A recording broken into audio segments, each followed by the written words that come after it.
Hi, I'm Dr. Jim Porter. I'm a licensed mental health counselor in the state of Florida, and I practice in Gainesville, Florida. If you live in Gainesville and you want to see a therapist, you can drive up to my place, and I'll be glad to help you out. Look me up on the web. Today, I'm going to talk about the concept of depression, avoidance, and dissociation. I'll define those things and then I'll describe the connection that can happen and how that might show that there are paths toward healing. First of all, depression, I'd like to say, is defined in the DSM as a pattern of apparently uncontrolled and long-standing a sense of sadness, being lethargic, without energy, listlessness, negative cognition. That means sort of negative ways of thinking about things. There are other symptoms, lack of motivation, and when it becomes very severe, people even seem to have trouble getting out of their beds. Now, there are more symptoms, but what the key fact is that people believe, that depression, some people believe that you can just try to feel better or just get out of bed anyway.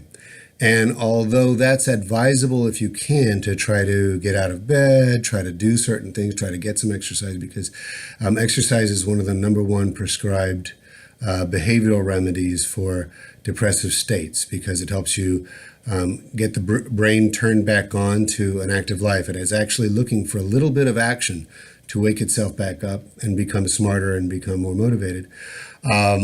There's also drives blood flow to the brain and stimulates it. And the more you stimulate the brain, the more nerves it grows. And the more nerves you grow in your brain, apparently the less depressed you become and the greater sense of well-being and all that comes through. But there is also the idea that we don't want to shame people who are having trouble doing that. We want to find out how to help them.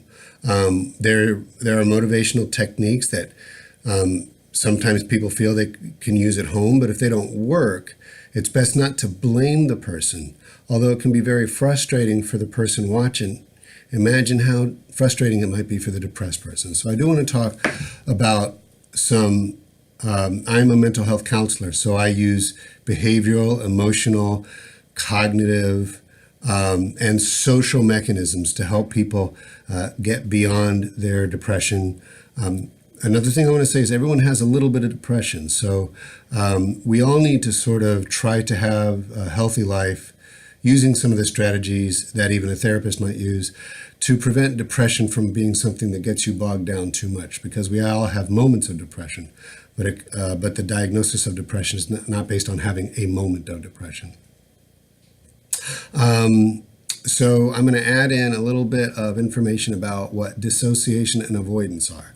Now, I am basically a person, a professional who takes all the counseling theories and strategies and modalities that I've been trained on and continue to study and try to put them all under an umbrella that conveys an attitude that guides how I use all these strategies and why these strategies are meaningful and they work. And my strategy, or my overriding principle that I think runs through all mental health strategies is the philosophy of non-avoidance. It's not the only thing that's there in mental health strategies, but there's a through line in which non-avoidance is a key factor in any kind of healing. So non-avoidance is sometimes something, well, avoidance is sometimes something you do on purpose and consciously, and sometimes something you do unconsciously. And sometimes it's so unconscious before that it's not you doing it per se, although it is something inside you doing it. And I call that the autonomic nervous system. Now, I didn't invent that, but it's the autonomic nervous system is what it's called. Autonomic means it runs itself, like it's autonomous, which means there are systems inside you that you're technically not in control of. It's the one that runs your body, decides your body temperature, your heart rate, your breathing rate, whether you're sweating or not, how open your pores are, and all those what we consider unconscious automatic systems in our body.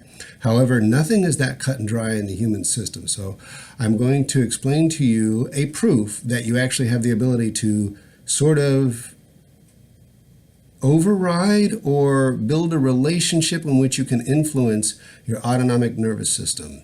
Okay, and now all this time you've probably been paying attention to me speaking, and you've probably been breathing the whole time. If not, you might have been holding your breath. Some people do that. That's also a bad habit that actually is built up through the autonomic nervous system.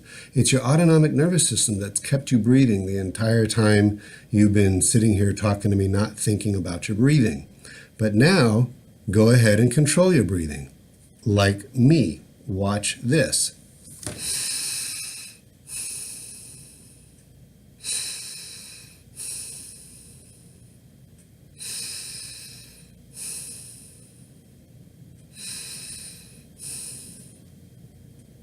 A real quick factoid is that when you do decide to take control of your breathing and you do slow breathing, data analysis have shown that you can actually get your autonomic nervous system to calm you down, because this is the fight, flight, freeze, or fawn system. So fight, flight, and fawn are the things that your autonomic nervous system, when it gets you all nervous and riled up and I got to do something to manage stuff, or something scary is going to happen, or I got to escape. So that's the anxiety system. And it can lead you to cloister yourself in your house out of fear and all that kind of thing, which can then link to depression.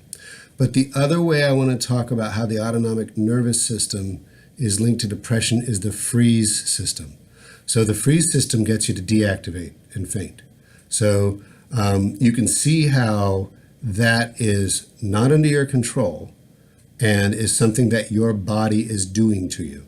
Say if you are shocked by some kind of stunning thing like seeing a person die in front of you, and A, you may collapse on the ground, or B, you may black out and not remember the next 3 hours after that.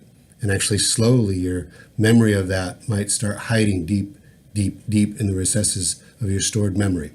That's the autonomic nervous system trying to enact something that could be protective in some situations, but is a real bother in many other situations.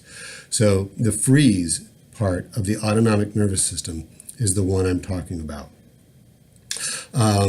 So now I'm saying that this autonomic nervous system can avoid. And what that means is, without really true danger signals from outside, or without any true triggers from outside, it develops triggers that then become actual triggers that really don't meet the threshold for the autonomic nervous system to click on and take over your behavior and your body. But they do anyway because of association with past experiences. One that I can say is, like, let's say there's a song that was playing on a night where something horrifying happened to you. And maybe that song will cause you, without you even knowing it, to get in a different mood. And you might actually be able to trace your mind if you've had a really bad week and you feel like you can't do anything and you're worthless and the world's a scary place and I just don't want to get up and do anything. You might go in your head, if you're able to kind of keep it awake enough, and say, what happened? And then you might find that you are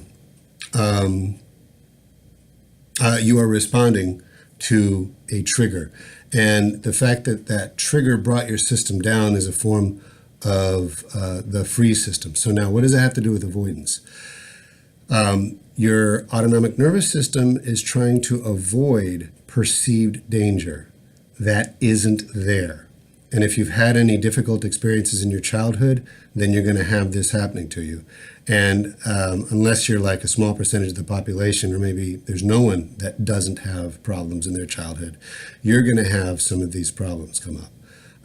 So you're going to have sort of randomly or externally triggered inappropriate loss of energy.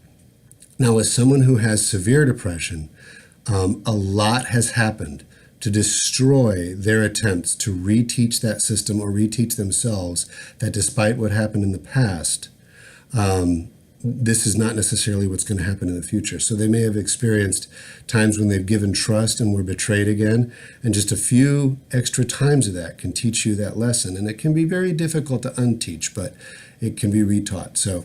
So depression is just what it sounds like. You're depressed, emotionally, physically, spiritually, cognitively.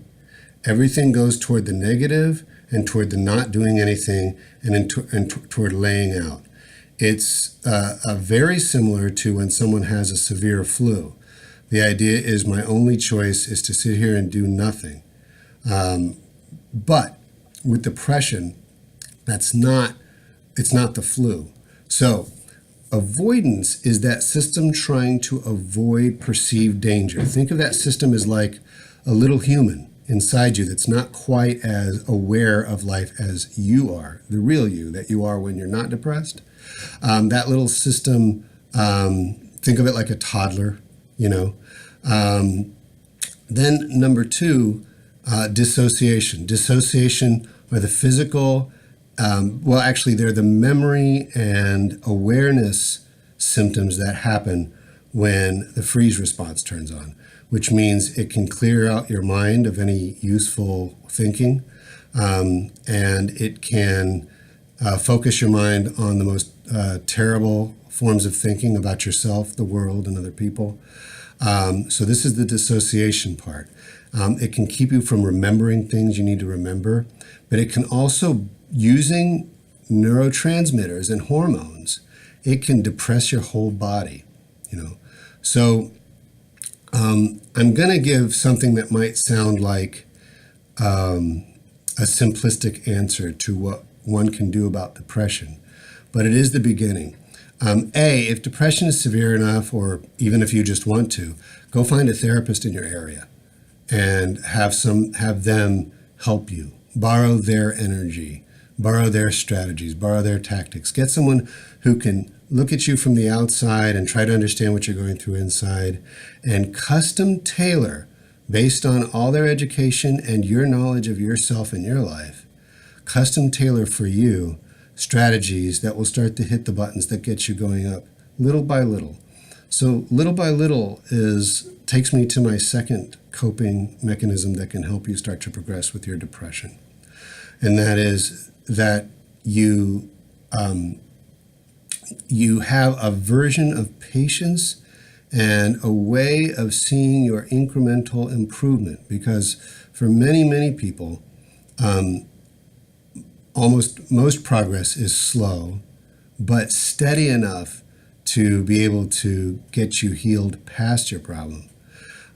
But in everybody, progress is sometimes slow, excruciatingly slow, so you have to get used to noting the process and remembering it, which is very difficult for a depressed person. So your therapist might actually have you track your progress on paper and maybe graph it out so you can see that you're not just doing this. You might be doing this, and it's shaky and up and down, but you're actually making overall progress. So it's patience and persistence there. And then on that note, the third piece of advice is, if you're going to work on your depression, set attainable goals, even if they seem ridiculously minuscule. Now, that doesn't mean, so I'm finished there, but that doesn't mean, all that I've said there doesn't mean that you can't just break out and do something crazy like go out and go for a jog or take a trip to the mall just to spite your depression. Because you can teach your autonomic nervous system new lessons by creativity. One of the things with mental health is that we have a lot of success providing therapy, but where we don't have success, people need to use their creativity. Not only the therapist, but the client themselves. Another one is, if you can, try to have trustworthy people in your life. Not completely, fully, 100% godlike trustworthiness, just trustworthy enough, just normally trustworthy, non-abusive, non-betrayers. And try to have one, and then maybe try to reach out to another one. And you don't have to get too close to them too fast, but there is, we are so linked through things like mirror neurons and other empathic systems that we actually interact neurologically. There are signals sent between us and others and back to us that change the way we think, feel, and behave. So if you're isolated, if there's a way you can get a little less isolated, and if you're going to do that by going online, I would ask that you probably consider moving past the online also, meaning maybe getting online has gotten you to a certain level, but believe me, there are much higher levels for you to attain. If somebody tells you that depression is permanent, all I can tell you is no one knows that. No one knows that for sure. What we found is in some people, it's lasted a long time or perhaps their whole lives. And that could be because the certain key for them wasn't found, or that the therapist they had wasn't a good match, or the medicines they had weren't a good match, or whatever. But we see enough people getting out of severe depression that looks intractable, that we know that it's best to continue trying to see what the limit of your healing is by making continued efforts throughout your life until you're satisfied, basically. So don't take this as counseling advice. Take this as sort of psychoeducation, like you're going to a class about psychology, and it just tells you a little bit of what can be recommended for depression. If you want a review of the principles, again, depression brings you down, makes you sad, makes you forget the good times, and maybe not even believe that there are possible positive times down the line. It gives you terrible distorted cognitions. It can actually make you feel physically lacking energy. It can make you think of yourself as a horrible person. It can convince you that the world is a terrible place, and it can actually convince you that you are that all problems are permanent. So what you need to do is, in addition to what I just said, I just want to give a plug for cognitive behavioral therapy. Cognitive therapy has been able to make a lot of progress with people with severe depression by teaching them to, one by one, pick out thoughts that are depressing and help them question and change those thoughts. So you need to approach it from all angles. But I do advise that you get at least one other non-professional person in your life to help you and just to be a friend and chum around with, who accepts you for who you are and doesn't blame you for anything that's going on. And then I also recommend that you find yourself a counselor.